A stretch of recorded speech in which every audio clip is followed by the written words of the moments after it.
Good morning. We begin today with a story from Washington, D.C., where a major controversy is unfolding at the National Portrait Gallery, one of America's most prestigious cultural institutions. Reports indicate that a descriptive plaque accompanying a portrait of former President Donald Trump has been significantly altered, removing any mention of his two impeachment proceedings. This move comes as the museum, part of the renowned Smithsonian institution, recently replaced an existing portrait of Trump in its America's Presidents exhibition. The new black and white image, shared by the White House on its X account, shows the Republican standing behind his desk in the Oval Office, hands clenched into fists, leaning forward with a direct gaze into the camera.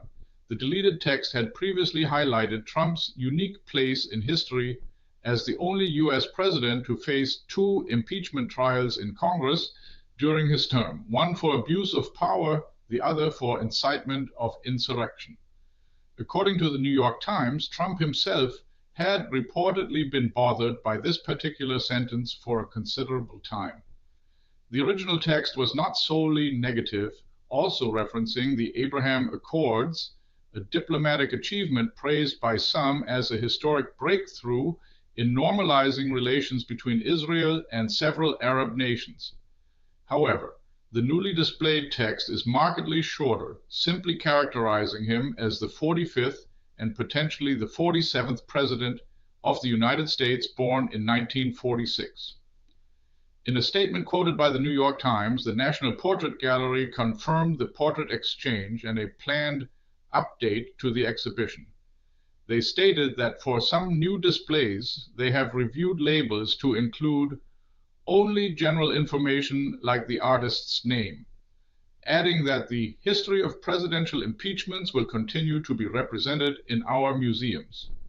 Yet, this incident appears to be part of a larger, more concerning pattern. Trump has already drawn significant criticism for several initiatives aimed at influencing the content exhibited in public museums, including those operated by the Smithsonian.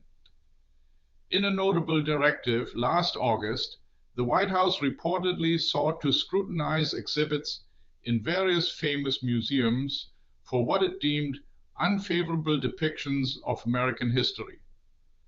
The National Portrait Gallery was among those targeted. Sources, including the New York Times, suggest that the former president exerted considerable pressure on the museum, with his administration reportedly issuing an ultimatum for full insight into their content planning, threatening substantial federal funding cuts if cooperation was not met. There are also reports of efforts to instigate personnel changes within the leadership of these ostensibly independent institutions. For months, Trump has reportedly pressed public institutions, including the Smithsonian, to remove references to America's multi-ethnic and multicultural history. Early in his presidency, he also issued executive orders to rename landscapes and significant places such as the Gulf of Mexico or Mount Denali. Experts have warned that Trump's agenda aims to erase history, promoting a version driven by his MAGA narrative.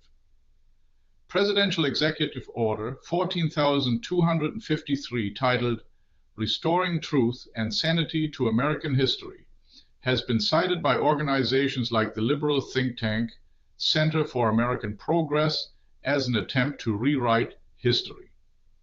They describe the situation as having echoes of George Orwell's dystopian novel 1984.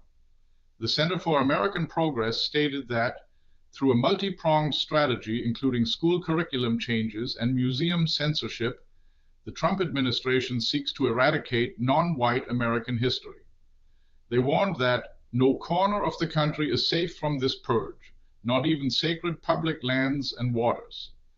Historian Samuel Redman told the British Guardian that while the Smithsonian, with its nearly 180-year history, has faced many crises, direct attacks of this magnitude from a government are absolutely unprecedented, calling it highly concerning and frightening. Trump's executive order also reportedly urged museums to de-emphasize African American history, particularly the focus on slavery, dismissing such a focus as revisionist and undermining the incredible achievements of the United States. Museums like the Smithsonian were allegedly instructed to stop centering themes such as racism, women's rights, and societal minorities, branding them as divisive ideology. Even the Smithsonian's aspirations to establish a dedicated museum for the Hispanic population, one of the largest ethnic groups in the country comprising over 68 million people, met with strong opposition from the Trump administration. The Trump-aligned Heritage Foundation labeled such a Latino museum as nothing more than a factory for woke indoctrination. Historians have reacted with outrage. U.S. researcher David Blight described the executive orders as a frontal assault on scholarship, interpreting it as a declaration of war on American historians and curators, as well as on the Smithsonian. Historian Raymond Arsenault further added, "This is totalitarian. It is reminiscent of a fascist state and makes us the laughingstock of the Western world." The implications of these actions for historical integrity and institutional independence remain a grave concern. Stay tuned for more updates on this developing story. This video was generated using artificial intelligence. Thanks for watching. If you enjoyed this video, don't forget to give it a thumbs up and subscribe to our channel for more updates. See you next time.